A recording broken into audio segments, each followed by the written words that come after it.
I'm Dr. Clarence C. Knight, Jr., the chair of the Fine and Performing Arts Department here at Bowie State University. I'm also one of the founding members of AWIT, which is the company we will be talking about today. My name is Nabi Yaya Soare. I'm a native of Sierra Leone, West Africa. I decided to become a playwright, and then I studied English at Harvard, and then also I did classics and philosophy. And then from there, I went on to the University of Iowa, where I did my MFA degree at the Writers' Workshop. Now, I started this company way back in 1991 in Cambridge, in Massachusetts, with some other friends, which was called the African Connection, Inc. In 1991, I was supported by Derek Walcott, a playwright from St. Lucia, and also later won the Nobel Prize for Literature. And he wanted us to do, at that time, the play was called World Do for Fred, and the company was called the African Connection, Inc. It was registered as a non-profit organization, and so we did the play at Boston University in 1991 at the Playwrights Theater. But for some reason, the play was okay, but we didn't have the best actors to do it at that time. Some were good, some were not well trained. But we had the opportunity to do it there. Before then, this play was done way back in my freshman year. Let me just say that, although we're talking about the company, but I will come back there. The play, the history, the production history of this company, of this play, and then also the history of this company. Now, when I left, I went to Iowa, and I came back to Bowie here, and I got a job teaching at Bowie State University in the English department. And then I was lucky to meet Dr. Knight, who was also the chair of the Fine and Performing Arts, at that time. And I met him, and I said, look, I want to do something. I want to do interdepartmental, so that people can work together, the theater department, the English department, the history department. And the people that I approached at that time were very willing to, they cooperated with me. So in 2007, working with the English department and some other colleagues of mine in the English department, were able to bring Wole Soyinka here as our first Nobel laureate in literature to come over here and give a talk. After that, we decided then, I said, well, we can also do what Tyler Perry is doing. We admire what he's doing, but also we want to form a company that can do something, Africans and African Americans working together. So Dr. Knight, I met Dr. Knight, and he entertained the idea. We talked about that, and then said it would be a good idea, and then we decided to come up with the name, the Artists and Writers Internet, Television and Theater Incorporated. In fact, Dr. Knight spent his money to register the company in Maryland. I was broke completely. I didn't have money to register. So Dr. Knight was so moved by it, he registered it in the state of Maryland, and then also with the IRS. So we are still waiting to hear from the IRS. I hope they do buckle up so that they can give us the tax exempt. Now, we said, well, if we want to do television, we want to do internet, we want to do theater to reach out a large audience, what is the objective of this company? We also want to tie it down to universities, and we want to reach out to the historic black colleges. But then I said, you as a chair of the Fine and Performing Arts, why don't we try to use the new theater here at Bowie State University, which is a very good location, as the center stage, or let me say the base for us to be able to reach out. We do more like Lloyd Richards did at Yale University with August Wilson. You know, Yale University had always provided a venue for play development. So the late Lloyd Richards worked with August Wilson there. He worked with Arthur Fugard to develop his plays before even this plays went to Broadway. And then he also worked with Wole Soyinka. I said we can use the Bowie theater and the Fine and Performing Arts so that we can launch out, use it to develop playwrights, artists, and so on, and then to reach out to the historic black colleges. So we came up with the Artists and Writers Internet, Television, and Theater Incorporated as a non-profit organization. Well, I think Dr. Knight would like to say more why, in fact, we are trying to do in partnership with Bowie State University. Well, I think one of the most exciting things, Dr. Soiree, is the fact that we have this wonderful facility here in which we can engage all of these plays, for an example, that we already have in our inventory. And having said that, I was sort of interested in making sure that we have a place that could actually host the initial inception of this play, and to start it here, which would give us an opportunity to present this to a lot of people who may be, who may, for an example, want to be engaged in supporting the activities that we're planning to do now and henceforth. So Bowie, I think, is an ideal location. I mean, the one thing about this county and this surrounding, I think, is moving very, very positively toward the arts. We have a lot of people in important places in this community and in this county, for an example, that are supportive of the arts. And therefore, Bowie is a very, very good place where we can actually launch this whole project. So I was very excited about it. I mean, as Dr. Soiree said, when we first met and engaged in the conversation about his plays, the playwrights, and all the kind of things that I think would be possible with the use of this theater, I was very excited about this whole venture of setting up the company in which we could engage these plays and also engage this university as a host university as well as a base of operation where we can launch these not only here at Bowie, but to launch it from here to other historically black colleges and universities. Yes. So it was sort of a natural, really, because I too I'm a professional musician, but I've been very much involved in theater, as you well know. And so my history, for an example, is theater, music, professional engagements. And so I was very excited about this whole thing that we talked about over the years in terms of how we could actually do this. And I think by forming this company that we formed, it gives us the proper format in which we can actually launch these initiatives. Yes. So I'm very excited about it, and I think that as we begin to move forward, a lot of people are going to benefit from this. From this, yes. A lot of people will benefit from it, and especially in the area of providing those opportunities for people who have not been recognized so far in their ability to write plays and to launch plays and so forth and so on. Because that's one of the things that AWIT is about. It's about offering these opportunities to some of the people who have been sort of underrepresented in this whole area of theater and television and acting and music and so forth. Yes. So I think it's a very, very worthwhile initiative. We're excited about it. We're moving very, very tirelessly with this whole effort. And yes, we've invested money, but time, and I think time well spent, and I think in the long run, it's going to pay dividends for everybody, and especially those people in the arts communities that are very, very interested in seeing things like this take off and be successful.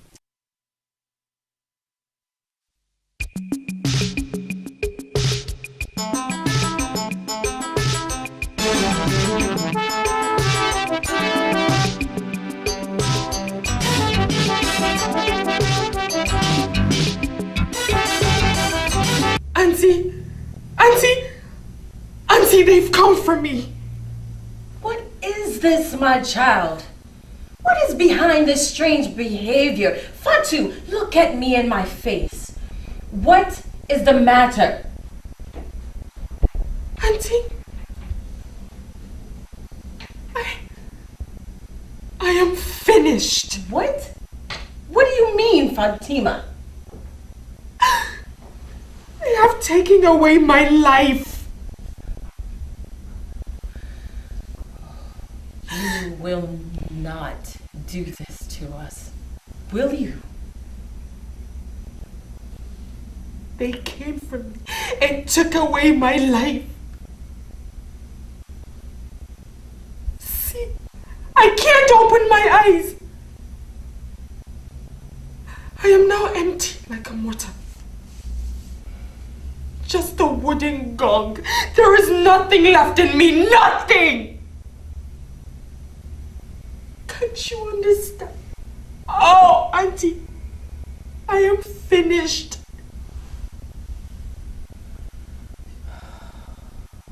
My life was skinned away from me.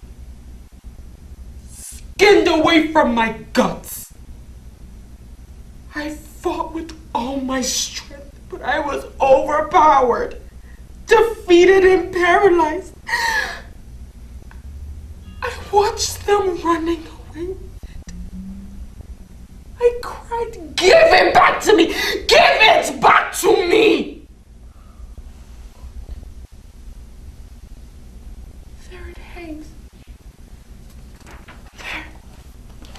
On their bewitched cotton tree, dripping with blood. I'm slowly withering like a creeping plant burnt out by the sun. My end will soon come when my life which they took away from me stops dripping with blood.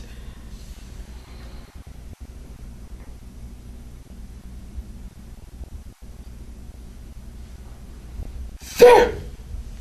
There! There, Auntie! There!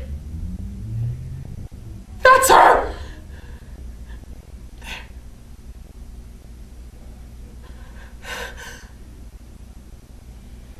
No, it is not my sister's picture.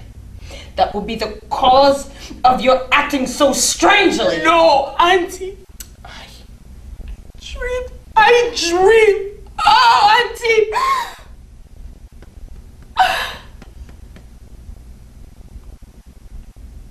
No. You be quiet! Tell me what you saw.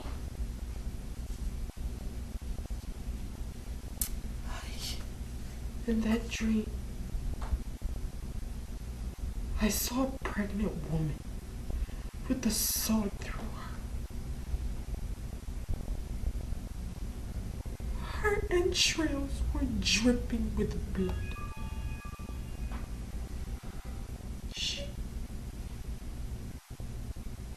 She held in her arms half of a child badly mutilated. I only saw half of this child. It was a bloody child. Then walking behind her was a girl about my height. She too was bleeding and crying, "Give me my heart!" Then I saw her pointing towards the compound. And before they vanished, the woman carrying the mutilated half-child spat in the chair of Chief Justice. And the whole compound was flooded with human blood. Oh, Auntie, what good would this bring to us? Now sit here! Hi. Do you hear me? God Almighty. Fatimah, no one will destroy. You understand? I'm I'm ruined for life. No one is after you. No one. If you have killed your lucky snake that bears cowries on its head, then you've brought destruction onto yourself. Sit here. I have been trying long to find a convenient time to speak to you. No, this is not the right time either, but I have to do it now before we all drown in the flood of you dreaming tonight. I won't allow this behavior to continue any longer. Listen! God, this is not the way you used to behave. I'm not the only one who's even noticed your odd and unusual actions. Some good neighbors of mine have repeatedly warned me to keep a keen eye on you. So they have been spying. They destroyed my life. Liars! Hypocrites! These nasty people! Now be still. Listen to me, you stubborn child. I have noticed this queer behavior of yours after the 40-day ceremony of my late sister, Kayla. God have mercy on her soul. And on me too. Nowadays, you just keep away from people. You stare piercingly at things and people and fix your eyes on invisible objects. Sometimes you beat the drums like an initiated girl afraid of the bundle drums. Yes! Don't deny that. Some say you sometimes stand at a place hours on end talking to invisible things. No! I've not finished yet. Some say you bite your fingers and you pull in your tongue like a snake. You stamp your feet harshly on the ground and you make all kinds of grimaces at people. They say you clap your hands and you dance and you sing songs of the dead. Oh, again, I will not help you kill your lucky snake that bears the cowries on its head, lest it bring destruction to our family. Have you killed one? Answer me! Auntie, I did not. I was the snake that was killed. I did not bring destruction to this family. It's I who am destroyed. I'm finished. They have my life hanging. They have it hanging on their bewitched country, and every day they suck my blood.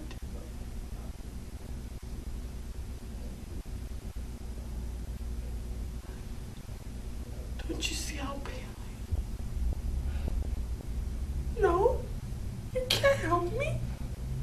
You can't and you won't. What? You, a seedling, a young trindle, a baby still crying in her mother's back. Who else will help you? If I don't help you, who else will? Huh?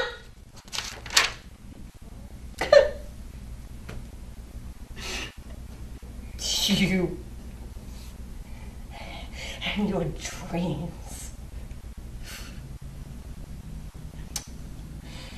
Now listen. Now listen. Perhaps you don't know how you came to be a part or a member of this family. Auntie, I will behave. I will. Please believe in me. Oh, my child. Sometimes I thought it wise to conceal the facts from you, but it won't be of any help now. We must be free and open to one another. I call you my child. My daughter.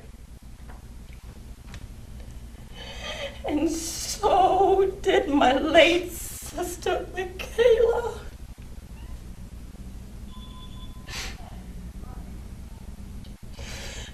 What I have to say may seem to you like the dream you just had.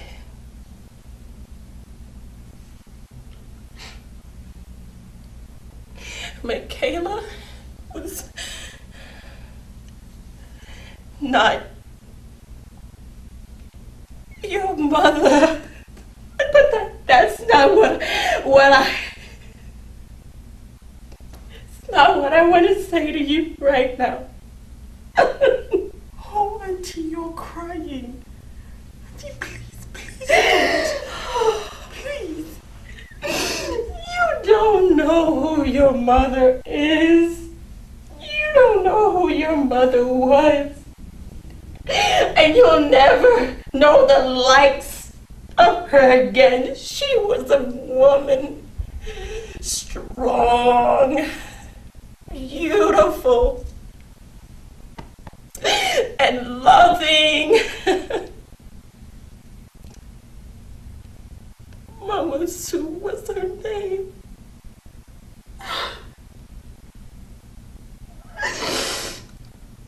Now listen to me, my child. Your mother was my best and only friend at Kawalu. We were born on the same day, so they say.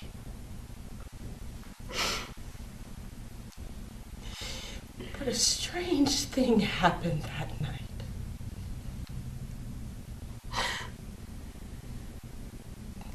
I can still remember that horrible night how she suffered on her deathbed. God, have mercy on us. Please don't cry. God will have mercy on us. Oh, baby. Before your mother died, Michaela and I were in the room with her where she lay. Michaela and the others, they were struggling to keep you alive. You never cried. They had to beat the pens and the drums to make you cry. I stayed. And I sat by your mother before she died. When we had given up all hope, she held my hands and she pressed them in hers. And with a dying voice, she called my name 3 times. Nene. Nene. Nene. Everyone was crying. And then she whispered to me. My hands, they were still in hers. Nene, she said,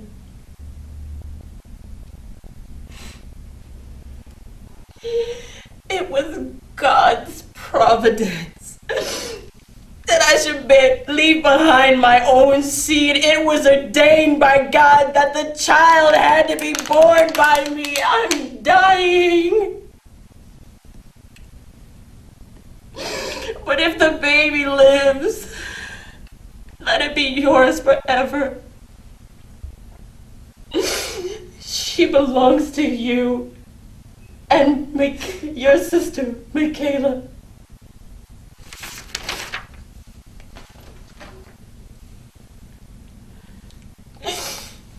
And then she died.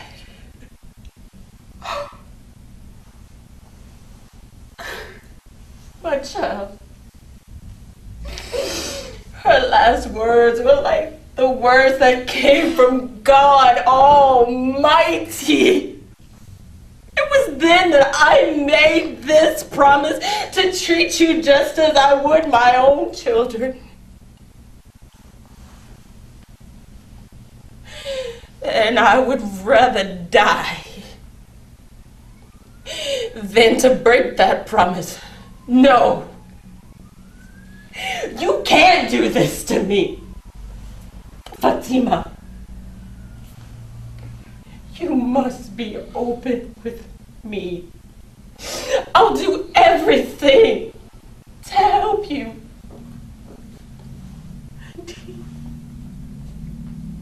I have no other mother except you. The one who I thought was my mother is dead.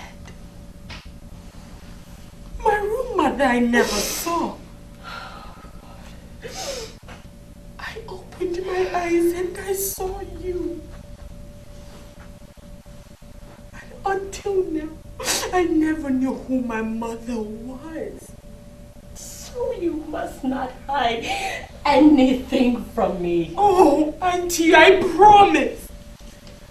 The dream. Hey. The dream! I heard voices. And the voices kept saying to me, you must speak. You must speak what you saw. You must speak what they've done to you. Speak. Speak. Fatimah, I will try to help you just as I did in the case of your mother. You are young and strong. Oh, my mother! Oh, Mamus. Where is she now? God help her! God help me! No, don't think this way. Oh, God. I am the only one who can help you. But you must be willing to help yourself. Today is Saturday.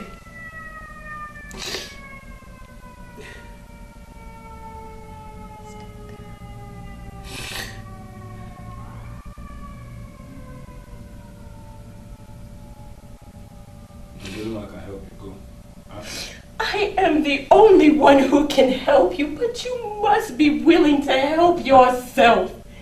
Today is Saturday. My sister's death was brought home to us on a Saturday. Kayla's death still remains a mystery to us, and her daughter's death too. Still so dark. And I must perform this sacrifice at my sister's grave tonight. Look, you'll come with me to the cemetery. You'll come with me to the cemetery. We must offer this sacrifice before dawn. My son, Abbas, comes home tomorrow. My son, Abbas, comes home today.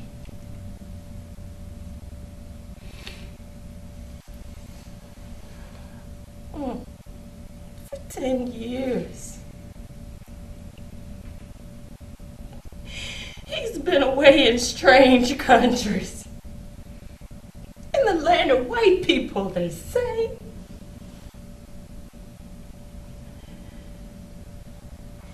How will I receive him? What will my dead sister forgive me if I should dance to welcome my son? What will my neighbors say? I know they'll murmur with dissatisfaction and whisper, oh, I know it. I know they will. If it weren't for that crazy Bambadi, like a cockerel, is trumpeting to the whole world about my son's arrival.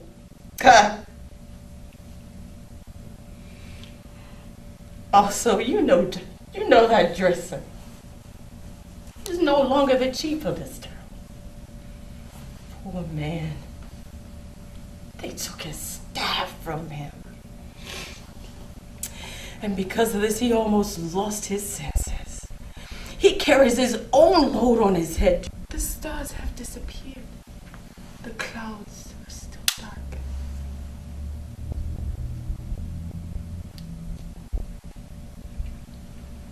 You can't even see the hair on your skin, can you?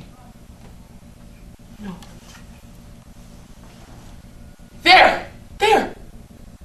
What is it?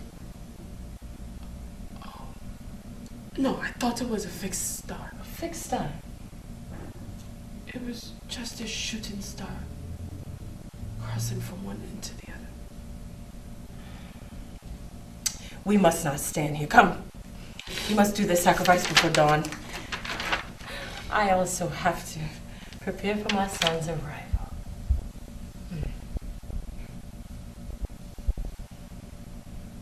If only the night could see and speak. Daylight would weep. What? I thought I heard the cock crowing.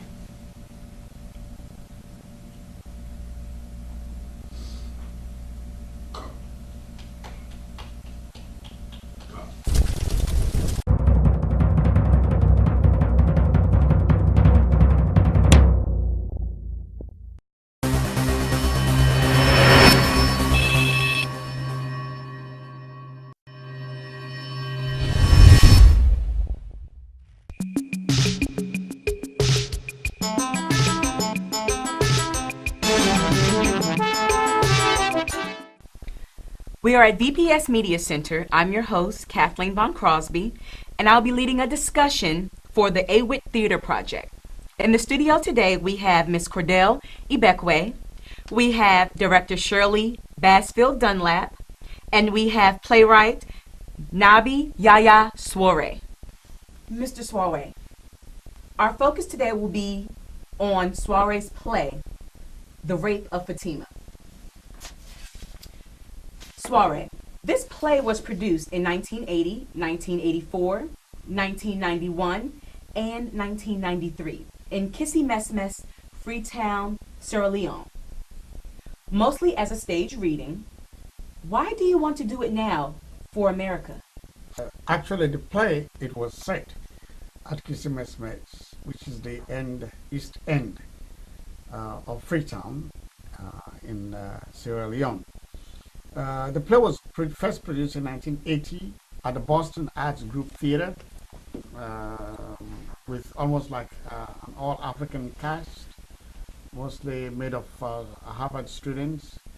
And when we did it, most of us were freshmen, and then we had some other local actors who joined us.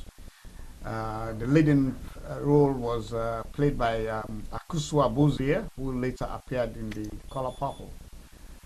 With Oprah Winfrey as well as Whoopi Goldberg.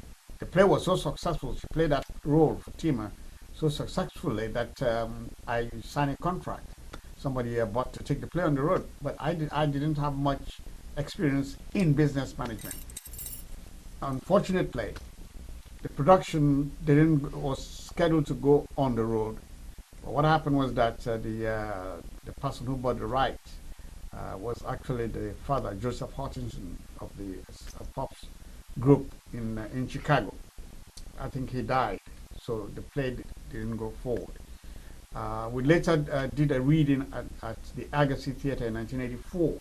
Still was Oxfam came in to sponsor the play.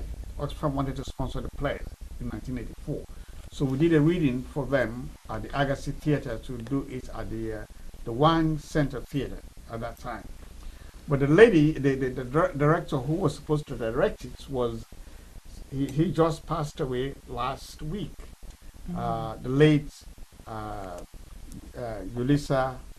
Eunice Amadou Madi. He came to Cambridge to direct it.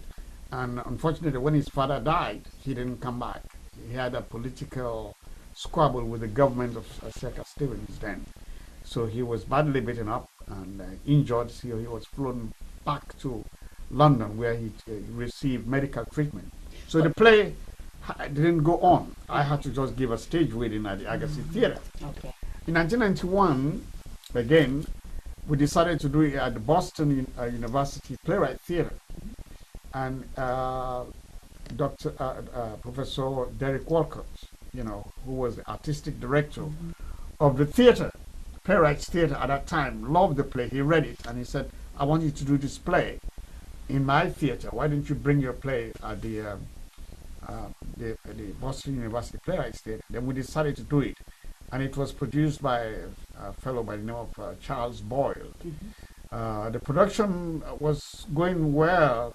Unfortunately, we didn't raise enough money to do it because there was, again, a financial struggle between the choreographer, Senegalese, whose name was Montaga Sam, and something terrible happened, so the actors rebelled.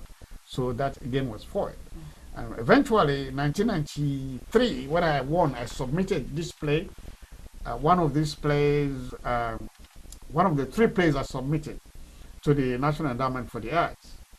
And I submitted in 1992, immediately when we closed the production at Boston University. And it won me this play, A Table for Two, which is a 5-act play. This one then was called Waldo for Fred. As a matter of fact, this play got first a reading in 1975 at the Harvard Dudley House in Cambridge. And it was like The Drums of Death, that was the title. Then The Drums of Death changed to Waldo for Fred. And then from Waldo for Fred to the Boston University Playwright, and then it received another, The Rape of Fatimah. And now the new second edition is now The Rape of Fatimah. So actually this play had just like the strange happenings in the play. I am very superstitious, and there were many people, also actors, who were very superstitious about the play. So each time I want to do this play, we had to pour libation to it, so that the ancestors would not be angry. Now this time, we want to make sure that the play is not just done for a small audience. We want the American audience, a large audience, to see actually our own concept of what the theater is all about, a black theater, an African theater that has culture, mystery, the supernatural, themes like the rape, domestic abuse, and many others. And that's why I want, the play speaks highly about the role that women can play in molding society. And I want the people to get to know that we have strong women in African culture. And many people do not think that a character like Nene would stand up to the men. But this play, the female characters are stronger than the male characters. And I want them to see the other side of Africa. And this play will give them the beauty and the ugly aspect of it, but mostly the beautiful part of an African culture. That's why I want the play to reach a larger audience, and with a director like Professor Charlie Batsfield Dunlap coming from Morgan, and I've seen some of her productions. I definitely would like how to direct the play and then to go on the world tour. I was at Morgan State University. I actually am an associate professor there, and I also head up the theater arts department. And at that particular time, Soiree was teaching at Morgan State University, and we met. And in fact, I asked Soiree to come to my class, which is, I had a black drama class, and he came to the class and discussed one of the plays that I was teaching at the time, which was The Gods Are Not to Blame. And so we then met there. He has since that time been to productions that I've directed. And so when he asked if I would be interested in directing his play, and in fact he gave me several plays, I was really excited excited about doing this because I really want to make a connection with the continent of Africa, which Cordell explained to me very well. I've sent all my children to Africa, but I've not been there, except I did go to Morocco 2 summers ago. So I met him there, and then from that point, we started that process. We actually were supposed to do this play on several occasions, and for health issues and whatnot, we didn't get a chance to do it. But now we're at a place where we are able to bring this forth. And one of the things I liked about this particular play, and was glad that he had chosen this play as the initial or the one to do, is because of the strength of the women in the play, and especially the African women in the play. And so it was really nice to be able to talk with Miss Cordell about the African women and their tradition. You want to talk a little bit about that? Yes, I'm from Nigeria originally, and I was speaking to Dr. Dunlap, yes. And she was asking me much about this play, what do I think about it. And the title is about the rape of Fatimah. And she was asking me, how do we handle rape in Nigeria or Igbo as a tribe? Then I said to her, where I'm from, it's a taboo. When one is raped, they don't even want anybody to know about it. That was in the past. But now they're taking charge to make sure that does not happen anymore to the young, innocent children, mostly in the remote areas in Nigeria.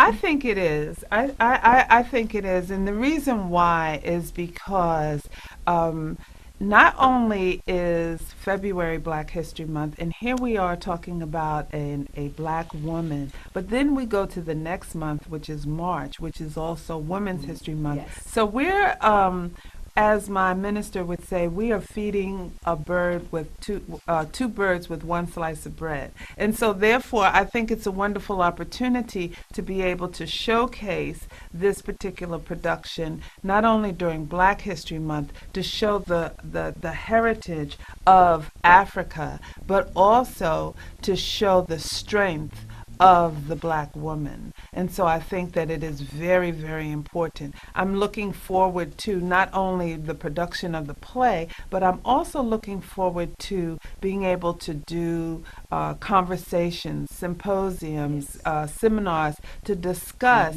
where we are as black women today as we look on this issue that is still very prevalent in not only Africa, but in America, dealing with rape and dealing with abusive issues such as what Dr. Soiree talked about earlier. Well, first and foremost, as a non-profit organization, like all the non-profit organizations, they depend mostly on private government funding or corporate funding.